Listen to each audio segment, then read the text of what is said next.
Bismillahirrahmanirrahim. Assalamualaikum warahmatullahi wabarakatuh. Mohon maaf sebelumnya tadi ada keperluan mendadak jadi agak terlambat. Saya pikir biasanya kebiasaan saya di sana hampir jam 8 kurang seperempat misalnya. Jadi ini enggak budaya Muhammadiyah yang on time nih sudah saya langgar ini dari awal.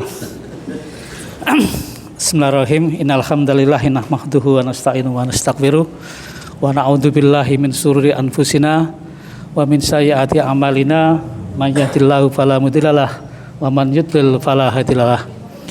Asyhadu an la ilaha illallah wa asyhadu anna Muhammadan abduhu wa rasuluh. Allahumma shalli wa sallim ala Muhammad wa ala alihi wa sahbihi ajmain. Amma ba'd.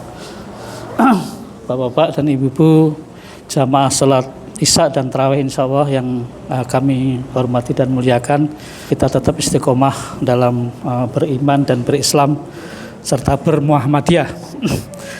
Dan mudah-mudahan ini menjadi jalan kita nanti bisa bersama-sama menuju surganya Allah Subhanahu wa taala. Dalam penyampaian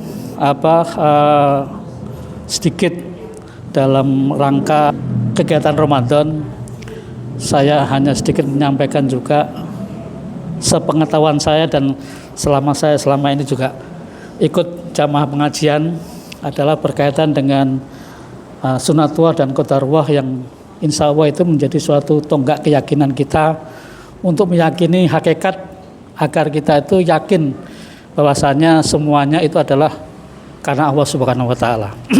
Saya mengutip 30 tahun yang lalu pada saat ngaji dengan Prof. Yunahar Ilyas almarhum. Jadi ada suatu hal yang memang kita harus yakin apa yang memang kita lakukan di dunia ini semuanya akan menjadi bagian pertanggungjawaban apa yang memang menjadi kebiasaan kita di dunia ini. Beliau pernah menyampaikan satu hal yang memang menarik ya waktu itu ya, waktu kuliah lembaga dakwah kampus ya tahun 86, saya masih ingat dengan beliau. Jadi satu hal yang disampaikan bahwasanya kita itu harus yakin, keyakinan kita ini kita tumbuhkan dengan berupa sunatullah. Sunatullah ini lebih kepada fenomena-fenomena alam.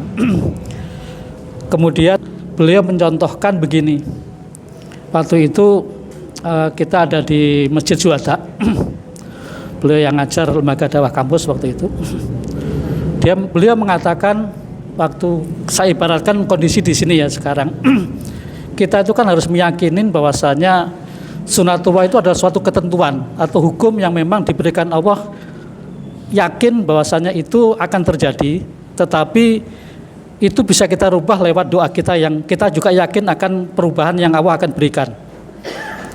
Saya ibaratkan di sini adalah kalau kita ditanya seseorang di sini, jamaah di sini tanya apakah di Blok M itu kondisinya sekarang hujan apa tidak? Kita paling jawaban dari kita di sini adalah 50-50, bisa hujan bisa tidak. Beliau mengatakan itu adalah suatu hal argumen syak.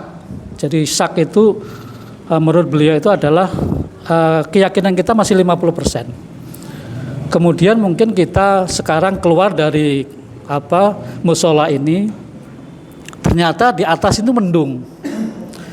Nah, beliau menyatakan itu adalah menambahkan suatu peningkatan dari syak menjadi zon. Zon itu tingkatan persentase keyakinan kita itu menjadi 60%. Kemudian beliau menyatakan bahwasanya kita coba jalan sampai mungkin di Fatmawati. Ternyata di Fatmawati itu mendungnya cukup lumayan. Tingkat keyakinan kita akan yakin juga kan bahwasanya kemungkinan di Blok M juga memang gelap. Tapi kan belum tentu hujan. Tapi dengan adanya tanda-tanda alam, ada awan yang cukup tebal, keyakinan kita otomatis tumbuh kan. Nah itulah yang dinarakan zon tadi. Kita sampai baru si Fatmawati. Kemudian kita jalan lagi mungkin sampai di Cipete ya. Ternyata gelapnya bukan main.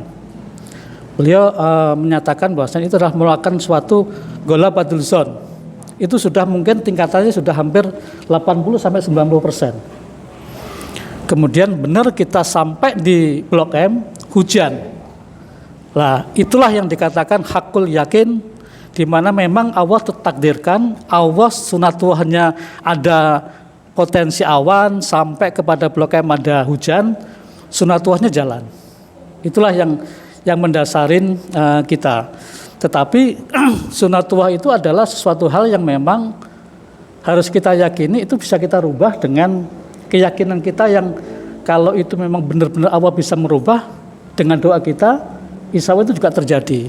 Kenapa api itu bisa menjadi tidak panas pada saat melalap Nabi Ibrahim, kemudian Musa bisa tongkatnya bisa membelah lautan. Itu adalah merupakan satu sunatullah yang memang berkat doa-doanya beliau itulah itu bisa merubahnya. Lah, hakul yakin yang kita yakini sekarang ini adalah merupakan suatu qadarullah yang memang itu terjadi.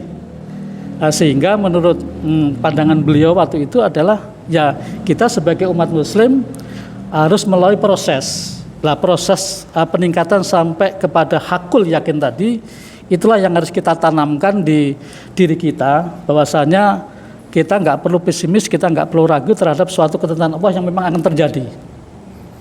Lah, hal itulah yang mungkin seperti yang dicontohkan oleh Ahmad Dahlan pada saat kemarin disampaikan oleh Pak Dr. Bahrun, berkatakan merubah kiblat itu kan nggak mudah, berapa puluh tahun sampai kiblat itu juga berubah. Dan sama juga yang dilakukan sekarang, hangat-hangatnya KHGT ini juga masih menjadi polemik. Sampai hari ini pun hal itu juga masih menjadi bahan untuk didiskusikan, karena ternyata kan masih banyak negara-negara muslim dari kemarin proyeksi dari negara-negara muslim itu ternyata masih lebih banyak negara muslim masih belum mengakui KHGT ini saat ini ya. Tetapi ini saya punya keyakinan bahwasanya karena ini juga merupakan suatu hal yang memang fenomena alam yang memang sudah bisa dilakukan suatu hal yang memang bisa dihitung secara ilmu ya, astronomi. Kembali kepada hakul yakin juga tadi, bahwasanya apa-apa yang memang kita lakukan di hidup di dunia ini ya semuanya harus kita yakinin bahwasanya kita itu kan nggak tahu ya yang namanya umur, yang namanya rezeki, namanya semuanya adalah harus kita gantungkan semuanya kepada Allah Subhanahu wa taala. Jadi tingkat hakul yakin kita mudah-mudahan dengan kita senantiasa meyakin apa yang memang selama ini kita yakin terhadap Islam kita, organisasi kita, apapun yang memang menjadi suatu kebaikan buat kita semuanya, itu harus kita tanamkan untuk menjadi bekal kita nanti untuk menghadap Allah Subhanahu wa taala. Jadi kembali kepada tingkatan-tingkatan sunatullah sampai qadarullah tadi itu sebetulnya simpelnya seperti itu. Karena bukan suatu hal yang mustahil bagi kita, karena Allah itu kan punya hak prerogatif yang luar biasa kepada hambanya. Jadi tidak ada suatu hal yang tidak mungkin selama kita juga punya keyakinan, punya usaha, punya ketetapan, semuanya adalah milik Allah memang. Tetapi upaya maksimal kita memang harus kita mulai tanamkan dari diri kita sendiri, keluarga kita, masyarakat kita, dan kita punya organisasi Muhammadiyah yang insya Allah mudah-mudahan ini menjadi suatu berkah kita semuanya dengan program-program yang sudah kita jalankan bersama-sama ini dalam rangka untuk mencari ridha Allah Subhanahu wa taala. Gambaran simpelnya seperti itu. Saya tidak bisa memberikan suatu ulasan panjang lebar karena saya juga masih menimba ilmu cukup banyak di tempat lain, sehingga apa yang memang menjadi gambaran yang saya terima saya sampaikan kepada Bapak Ibu sekalian. Mudah-mudahan ini ilmu yang bermanfaat, karena tingkatan dari syak, zon, ghalabatul dzon sampai hakul yakin itu perlu satu proses. Nah, kita meyakinin mengapa hakul yakin itu tadi kembali adalah pada saat kita, seumpama saya tadi yang berjalan sampai ke Blok M dan membuktikan bahwasanya di Blok M adalah hujan, saya kembali kepada Bapak Ibu sekalian di sini, saya akan menceritakan kondisi itu bahwasanya di Blok M hujan. dengan tanda-tanda alam tadi. Tapi kan dari semua jamaah di sini Bapak Ibu kan belum tentu percaya dengan saya. Karena hakul yakin itu yang pertama meyakinkan adalah Rasulullah SAW. Jadi kembali kepada junjungan kita Nabi Muhammad SAW, di mana beliau adalah memang orang yang dipercaya.